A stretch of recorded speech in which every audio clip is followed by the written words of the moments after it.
Welcome back mga kaaldab. Ito na naman po ang inyong lingkod, si Mr. Destiny.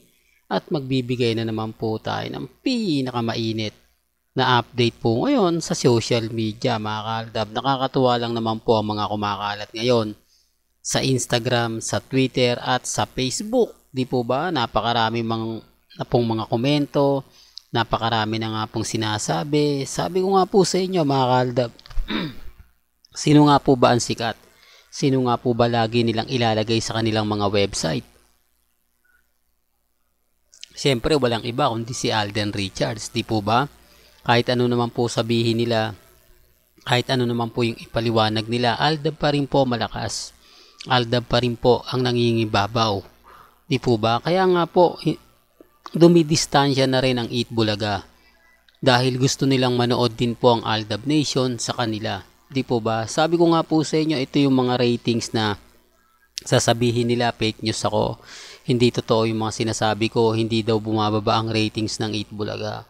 Ano tong alam ko sa totoo lang po mga kaaldab, kahit po sa Instagram, sa Facebook, sa website, nakikita po ito eh.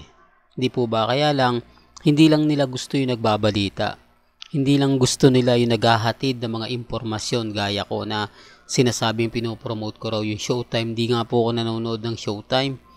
Tapos sasabihin nila, nako ano ka lang kasi may mga sinasabi. Ang Eat Bulaga po, since 2015 pinanood ko po yan. Kaya nga po ako natutuwa kapag naalala ko yung mga bagay-bagay ng Aldab. Pero ngayon mga kaaldab, ang katwiran po ng TBJ, maliit lang daw kasi yung studio nila. Hindi daw masyado makagalaw, hindi daw sila masyado makaporma. Ngayong lilipat na po sila sa medyo maganda-ganda at masasabi nating malaki, magbabago pa kaya ang ratings ng Eat Bulaga? May mga pagkakataon mga kaaldab na hindi lang po talaga nagtatagumpay itong AI family. Real talk mga kaaldab, mas mabuti pa po yung pamilya Nunal, no? Kahit papaano nag-click siya. Kahit papaano sumikat doon si Mama Ten, di po ba? Pero tong AI family, hindi ko alam mga kaaldab kung hanggang saan at hanggang kailan, po ba? Tapos sasabihin nila na hindi daw boring ang Eat Bulaga kung ikukumpara sa Showtime. May mga segment kasing tinatawag na paborito. May mga segment kasi na kapag ipapalabas na yon, agad-agad mo nang pupuntaan at panonoorin. Kung i-remind ko lang po sa inyo mga kaaldab, nung panahon ng Aldab, ano nga po ba yung mas tinatangkilik ng mga netizen? Yung Barangay 1 for all for one. Kapag umpisa kasi ng Eat Bulaga, okay lang. Di po ba? Mamaya pa naman yan, mga 1:30, 1 o'clock, di po ba? O although sinasabi ko, 1:30 o 1:00, correct me if I'm wrong, pero naglalaro lang po yung oras na yan doon. Doon ko lang po papasok. Siyempre kapag nasa panel na, sina Bossing, Henyo Master Joey De Leon, Tito Sen, di po ba Alan K, di po ba minsan si Ma'am Ruby, yan, dyan na tayo diyan na tayo nanonood. Yan ang sinasabi ko mga kaaldab, na may segment din po sa Showtime na panonoorin mo. May segment din po na aabangan mo.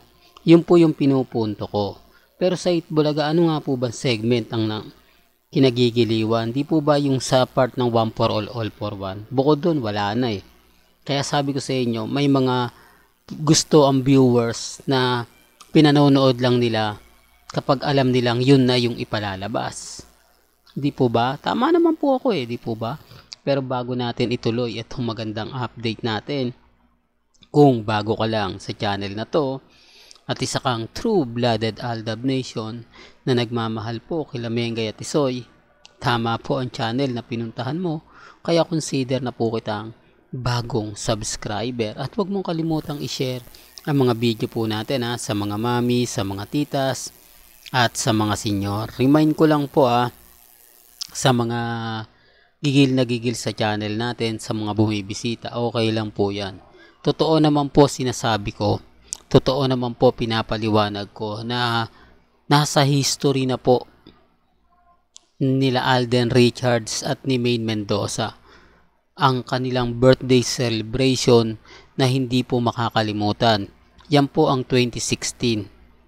Di po ba? Bakit nga po ba mas marami kumakampi kay Mr. Destiny kapag mga ganyang bagay-bagay yung mga pinag-uusapan way back 2016, 2015, 2017? Ito po kasi yung panahon. Remind ko na lang po although yung mga Aldab Nation, alam nyo na po yan. Hindi na po dapat natin pinag-uusapan yan gaya po ng sinasabi po ninyo. Pero para lang po sa kaalaman ng karamihan. Para lang po sa mga hindi inabutan o napanood lang si Mengay ng 2019 hanggang 2024. Gaya nga po ng pinaliwanag ko at kumakampi, sa dami ng cake na unang natamasa ni Alden Richards ng 2016, talagang ang dami ng kumbaga celebration na naganap. Real talk to, bukod po sa Itbulaga, nagkaroon pa po ng fandom ng celebration sa Laguna. Lahat ng Aldab Nation gumawa pa po talaga ng event para po sa birthday sa kaarawan po mismo ni Alden Richards. Although yung iba tapos na dahil sa dami. Kumbaga umabot po ng 1 linggong celebration o mahigit pa. Correct me na lang if I'm wrong. Ang birthday ni Alden na kung saan nga po hindi mawawala si Maine Mendoza sa mga event na ginawa ng Aldab Nation para lang po kila Mengay at Tisoy. Totoo to mga ka-Aldab, walang halong biro yun. Kaya nga sabi ko sa inyo, nalulungkot ako kapag may mga mamis na nasasaktan. Di po ba? Totoo naman po yung sinasabi ko Yan ang hindi makakalimutan ni Alden sa tanang buhay niya. Kaya kapag pinag-uusapan ng Aldab tapos birthday, real talk mga ka-Aldab, ganun din po kay Mengay. Sa Bulacan naman po. Doon naman po nagse-celebrate. At syempre, hindi naman po mawawala si Alden Richards. Kaya nga po sinasabi ko lang po ito para lang po sa kaalaman ng lahat. Lalo na po nung pumunta po sila ng Boracay. Hindi po ba?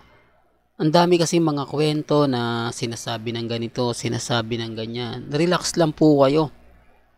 Wag po kayong magpapa-apekto sa mga sinasabi ng iba. Although, nababasa nyo sa Instagram, sa Facebook, ang dami talaga. Sa website nga po, punong-puno Di po ba? Talagang gano'n na lang po. Wala na po tayong magagawa pa dun sa mga issue na yan. Talagang ipapakalat nila. Kasi nga po, sino nga po ba nakikinabang yan, Mr. Destiny?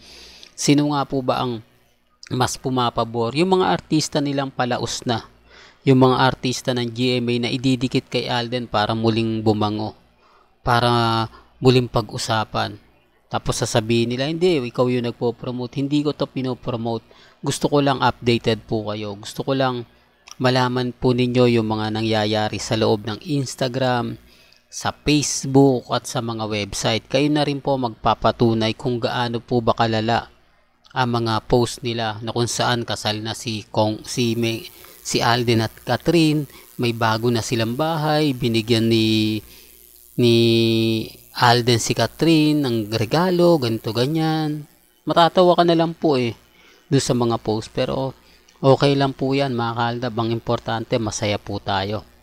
Hanggang dito na lang po ang ating latest updates. Kaya kung gusto nyo pa po ng pinaka-latest at sariwang update, abay tumutok lang po kayo dito po sa channel ni Mr. Destiny para updated po kayo sa mga latest at sa mga bagong video po na ilalabas po natin maya-maya lang.